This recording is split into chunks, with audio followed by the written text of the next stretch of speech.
United got out of jail tonight. Oh, Harry said they played really well. Garnacho and the subs obviously made a difference, and they played a lot more direct and a lot forward passes.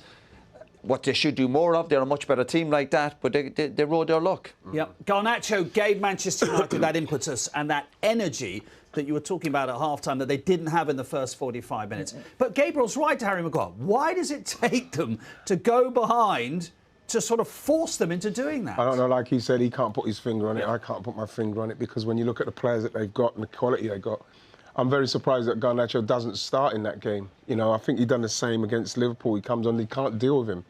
Comes on with a lot of it, with his pacey attacks. I thought that he should have squared one earlier on. I thought that they missed the opportunity, but... Oh, when he shot into the side netting. But I think it does suit him when he comes off the bench. I'm not sure you could trust him when he starts games. When he comes off the bench and they're obviously taking more gambles and his stretch, that does where he comes into his own. But every single time he got the ball, he looked dangerous, isn't he? And that's what you want, because you say to a winger, don't you, you're not going to get past your man every time. But you know, you keep doing it, you're going to get past they obviously put Leicester on the back foot. And obviously they're tired, the subs came on and they lost a bit of physicality. And that's what Garnacho does. You want to put defenders on the back foot, you want to test them. In the first half they were coming inside, playing sideways and backwards, but they tested them and they got their rewards. It's the ball over the top, Mark, all the time. Just like Bruno's getting it, he's just feeding it over it all the time. In the end, the right back, James, he's tired because he's worn out with it. And he's just taking him on. Like I say, he should have squared one before.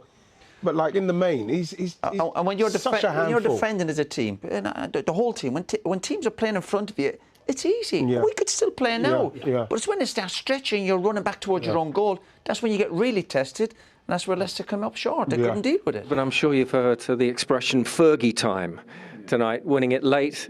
Sir Alex celebrating as wildly as anyone. But you had to go right to the last minute. Yes, we have to believe it until the end. But this game has nothing to do with the time of Fergie. I think the performance we have to do so much better with the ball, without the ball. We didn't have any energy in the beginning, especially in the first half. Then in the second half, of course, we play a little bit better with a little bit more speed, winning second balls. And then we managed to turn things around. So it was a good result, not a good performance. Some will look at it then and go, right, OK, is it the players? Is it the system? Is it the coach?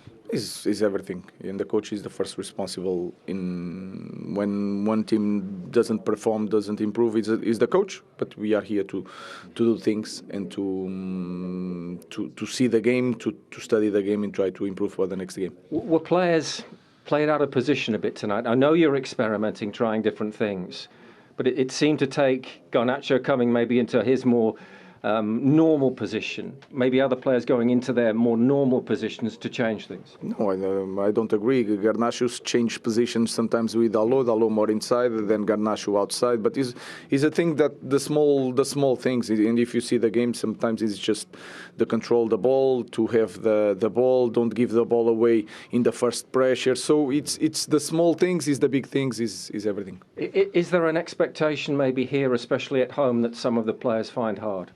I think is this moment. Of course, is hard away, but especially at home. But we have to cope with that, so we'll try to do it next game.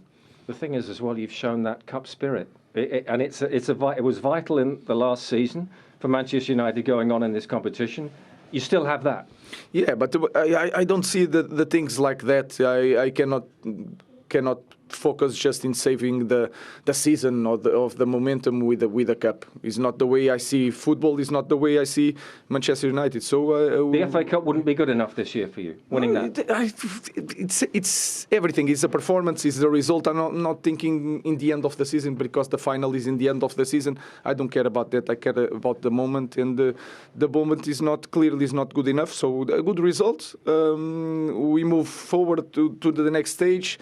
We have a week to prepare, but today was not a good day. Thank you. Thank you very much. I think particularly if you support Manchester United, you always appreciate that he fronts up. Let's try and drill down again on why these slow starts. Is it a lack of confidence? Is it a lack of belief in structure? Is it, let's be blunt, is it a lack of ability? I think a bit of everything. The manager, he's obviously really frustrated. He's frustrated with the performance. And he mentioned there about having no energy. That's the bit I don't understand. Whatever about the tactics and players trying to settle in and lack of confidence and lack of goal, but you got to play with energy. I'll go back. Your starting point's got to be energy and enthusiasm, and then you take it from there. But if you've no energy, it doesn't matter what system you're playing, you won't get near anybody. He said, obviously, in possession, out of possession, like that. That's damning on this team, because it's well and good playing in possession, but you have to close people down. We saw Leicester were getting plenty of joy there today. A really good. We saw two bad teams out there tonight, basically. But any team with a bit more quality than Leicester obviously would have got the job done. Again, United rode their luck, and he's clearly frustrated with the performance. You know what? When you look at the way he wants to play with the 3-4-3, a lot of work has got to be from the fullbacks. I thought in the first half, with the youngster Dorgu, and then you got Dalot both on the other sides. The fact is that when you've got those players and they want to come inside and then congest is that, then you haven't got the movement in there. You haven't got the player in there who's going to come in, link the play, for maybe the wingers to get in, or from someone else to run from deep. It just feels so disconnected in what they're doing. There's no movement up there. And you know what, Riley? You don't see a team. No, you give them credit tonight because they obviously got a result. But you don't see a team that's gone forward. You go, listen, I see the progress. It's not great, but the signs are good. They look like it's a moments team still. It's been a moments team, whoever the manager is. And there's still nowhere near enough good moments. No. They look like a bunch of strangers. Let's hear from Ruud van Nistelrooy. Frustrating for him against his old club, particularly after they were leading at half-time. Here he is with Gabriel Clark. Ruud, defeated in Fergie time, that famous phrase. Was that tough on your team tonight? We're not defeated in Fergie time. We are defeated in offside time. No VAR in the FA Cup until the next round. No, but this wasn't necessary. Look, VAR you have in a couple of centimetres, couple of inches. This was half a metre, clear in line. That's a hard one to take because the team deserved the draw in the end, the extra time, stay in the game. You never know what happens. Was a very good team performance. Started really well, pressing United on the ball, very very stable. Deserved to go 1-0 up in half time. Of course, we know in the second half it's going to come some pressure on us and some chances, but not even that much. So we deserved to go into extra time and go for the battle in the extra time and maybe penalties, but. Decisions like these in our level are hard to swallow. Absolutely. I think that's called quiet fury, isn't it? Because it's clearly offside. It's tough enough as it is, and we saw his team, especially once they got in the final third. There wasn't much they could do in respect to breaking down Man United, but when you look at how far offside he is, that does not need VAR. The linesman's right in line with it. The linesman's on the second end of football behind. Come on, he's right to say that it's not Fergie time. It is. It's offside time. Shocking decision. It's a really poor decision from him because, again, we've got to do it. That impacts him. That will impact his managerial career and what's going on because it's another game that goes down as a loss. Sometimes they criticise the big clubs getting the decisions for him, and that's a great example of it.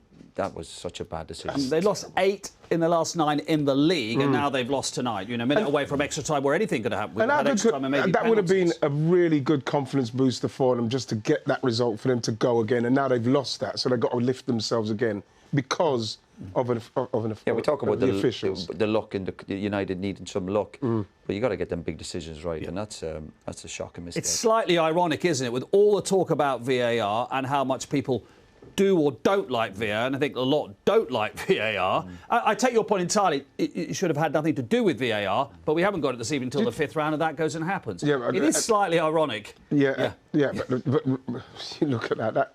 That seems blatantly obvious for him to see, even if there's no VAR. That's his job to see down there. I don't know what he's waiting. Did he think it was there and he's think, this will get sorted out? He obviously knew VAR's not there. He's got to do his job there. Got to get the big calls right, no one remembers his early round struggles if you go on and win the cup. That's the truth, isn't it? Yeah, of course. Again, we talk about a little bit of luck and getting the right decisions. United got out of jail, but they're on the back of a brilliant performance down at Arsenal. Need to do better, and then they're in the draw. And a home draw, United, with these moments, who knows? They're getting the luck. They're getting that FA Cup luck. Who knows?